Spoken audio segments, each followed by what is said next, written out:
Hey everyone, trying to figure out an architectural issue with the way I'm building Vexpower. If you aren't aware, uh, the way that the platform works right now is we have different modules or chapters, and by the time that you've completed these chapters, you know how to do marketing mix modeling. You've been learning it through what you've been doing, but also you have a marketing mix model done. So you can actually upload your own data, and then the course curriculum changes based on what you uploaded. So simple example, in the upload data file, if you upload it here, when that's completed, I'll have a file URL variable set. So basically a script runs, looks at what data you uploaded, and then gives me the file URL. And I can use that in future chapters. So for example, when we go to clean the data, I'm actually kind of ingesting your data through that file URL. And then we do some stuff. You make some decisions in the type form. You answer some questions about how the data should be cleaned, and then we have a cleaned file. Once we have a cleaned file, that gets passed into engineering features. We can kind of make some decisions about feature engineering, like adding dummy variables for day of week, for example, and then we get a file with dummies. We could also get a column, column headers with dummies as well. Those are then used in the penultimate section, which is where you're actually selecting what variables go into your regression analysis, your marketing mix model. So for that, I need to ask you, like, which variables do you want to use, like from all the ones that we engineered or the ones that we cleaned, the ones you uploaded. So then I need that calls with dummies variable, which is just the column headers for your newly cleaned and engineered spreadsheet.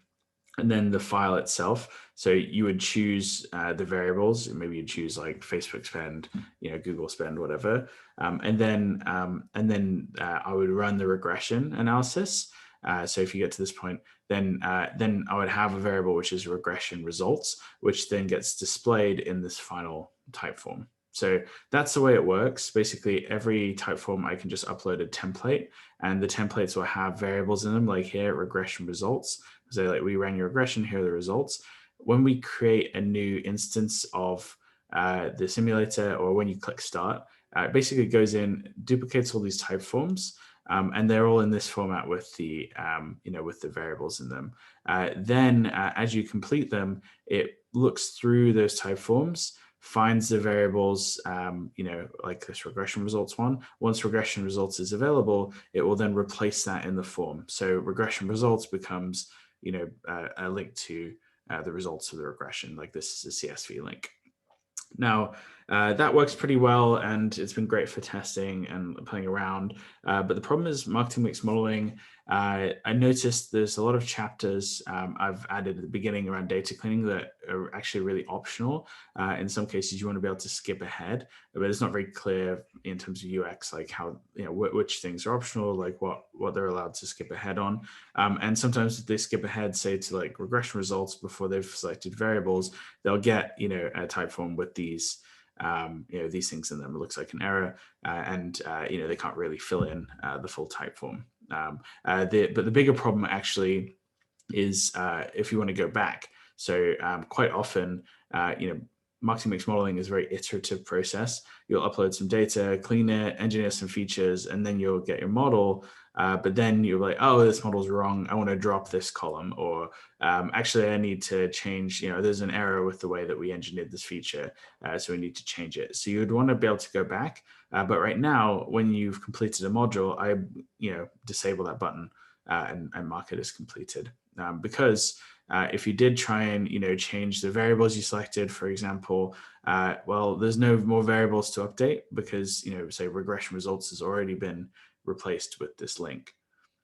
So I really want to be able to enable that, people to skip ahead or go back within reason.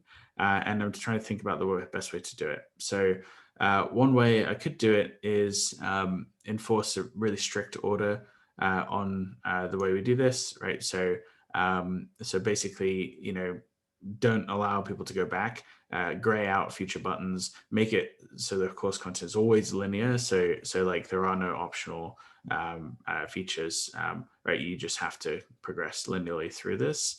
And that would be the easiest, closest to get me to launch in the next couple of weeks. But I think it's like not as user friendly, right?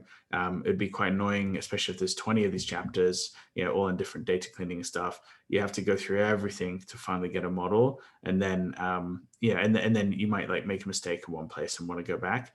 So I could maybe add like, I don't know, some way to like duplicate the instance from where you're at right now, but it doesn't necessarily, that might be confusing, and it doesn't necessarily solve the problem. But that from a strict kind of architecture point of view, that's the easiest. Then solution B is cascade the changes. So I know which variables this takes as an input. So if someone, so I could not disable this button.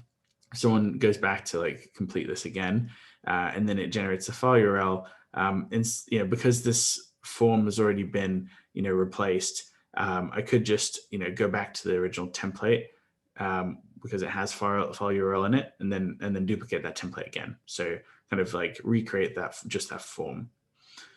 That might get a little bit confusing though, because what happens if there's like a cascading change? So maybe we update this form because it has file URL, but then do we also have to follow the dots and go, okay, well, this one actually sets clean file, so now we need to like replace everything with clean file. So it would kind of cascade the changes down, and would go from like if you made a change to the very first one, it would basically wipe the whole form.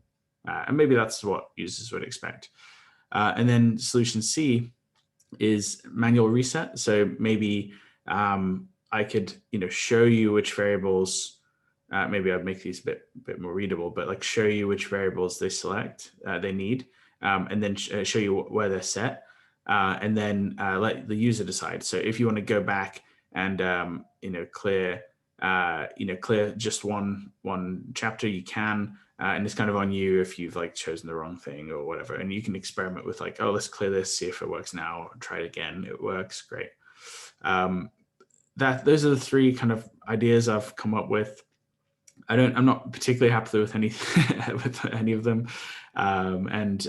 Just a solo founder right now. So, learning as I go, not particularly able to build like a really complex solution, and don't want to have to replace Typeform right now, because I think if I wasn't using Typeform, it would be much easier. I wouldn't have to like make a call to the API to like update stuff. Like I'd own, all this stuff would be encapsulated in my data.